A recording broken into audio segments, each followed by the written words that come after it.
خاص طور پر خوشی، مشکلات سے کیسے نمٹنا ہے اور علم کی طاقت کیا ہے. مقصد یہی ہے کہ ان میں سے جو گہری باتیں ہیں ان کو سمجھیں. بالکل. اور یہ بنیادی سوالات ہیں نا کہ خوشی آخر ہے کیا چیز؟ کیا یہ کوئی منزل ہے جسے پانا ہے یا بس زندگی گزارنے کا ایک طریقہ؟ ایک انداز، ایک کیفیت. جی، ایک ذہنی کیفیت. اور پھر یہ کہ جب مشکلیں آئیں تو ان کا سامنا کیسے کیا جائے. ان ذرائع میں اس پر کافی دلچسپ باتیں ہیں. ہاں، اور شروعات ہی خوشی کی تعریف سے ہوتی ہے کہ یہ کوئی مستقل منزل نہیں ہے بلکہ ایک آپ نے کہا نا ذہنی کیفیت. جی، اسٹیٹ آف مائنڈ. اچھا، اور یہ کہ اسے زیادہ سے زیادہ وقت خود پر طاری رکھنا یہ ایک فن ہے. اور وہ جو بات تھی 40 سال والی، وہ بڑی دلچسپ لگی مجھے. جی کہ 40 سال کی عمر تک آپ کے اندر جو کچھ چل رہا ہوتا ہے وہی چہرے پر آ جاتا ہے. جی بالکل، گویا چہرہ آپ کی پچھلی پوری زندگی کا اندرونی کیفیت کا آئینہ بن جاتا ہے. صحیح. اور یہ کیفیت پانے کے لیے ذرائع کہتے ہیں کہ ماضی کو چھوڑنا، لیٹنگ گو، یہ بہت ضروری ہے. اچھا، ماضی کو چھوڑنا؟ جی، یعنی یہ جو مسائل آتے ہیں زندگی میں، یہ فل سٹاپ نہیں ہوتے. ان میں کوئی نہ کوئی پیغام چھپا ہوتا ہے ہمارے لیے. یعنی رکاوٹ نہیں، سبق. بالکل سبق. اگر ہم وہ پیغام سمجھ لیں تو پھر آگے بڑھنا آسان ہو جاتا ہے.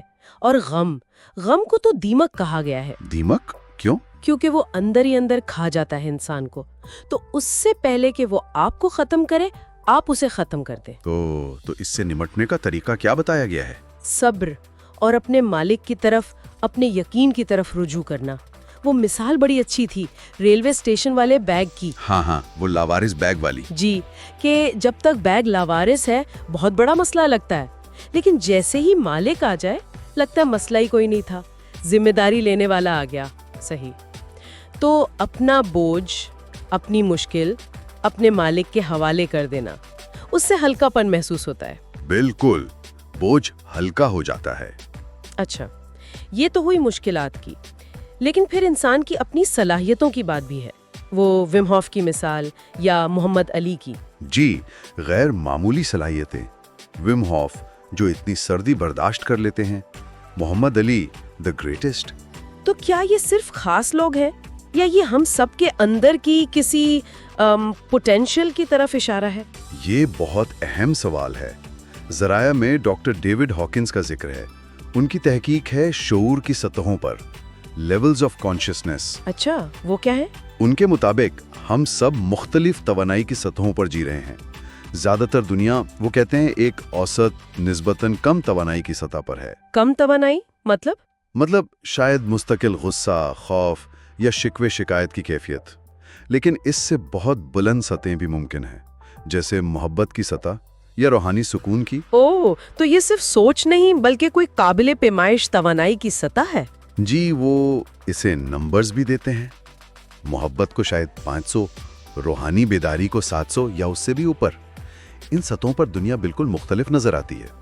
تو اس کا مطلب یہ ہوا کہ زیادہ تر لوگ انجانے میں ایک نچلی سطح پر زندگی گزار رہے ہیں. ایسا ہی لگتا ہے. ذرائع یہی کہتے ہیں کہ اصل فرق انتخاب اور بیداری کا ہے.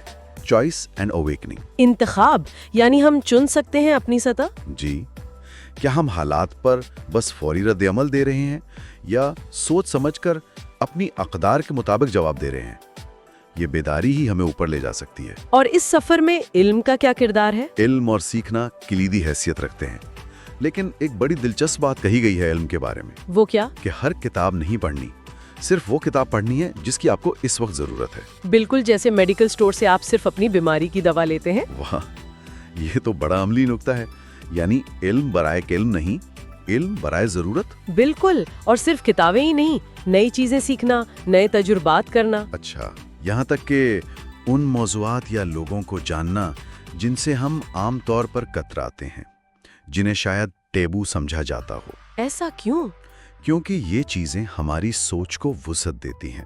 نوال ریویکانت کا حوالہ تھا کہ بڑھاپے میں پچھتاوا مال کا کم ہوتا ہے. اور اس بات کا زیادہ کہ کیا سیکھا نہیں، کیا تجربہ نہیں کیا. بالکل، کون سی کہانیاں نہیں سنی. یہ تجربات چاہے مشکل ہی کیوں نہ ہوں ہمیں بڑا کرتے ہیں. تو اگر ہم ان سب باتوں کو جوڑیں تو خلاصہ کیا بنتا ہے کہ خوشی ایک طرز زندگی ہے. جی، جسے اپنانا پڑتا ہے. یہ ایک انتخاب ہے۔ اور مشکلات وہ سبق سکھانے آتی ہیں۔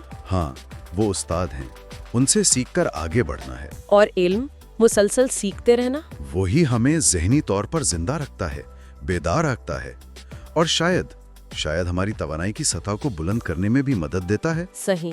تو یہ گفتگو ایک سوال چھوڑ جاتی ہے نا؟ کیا سوال؟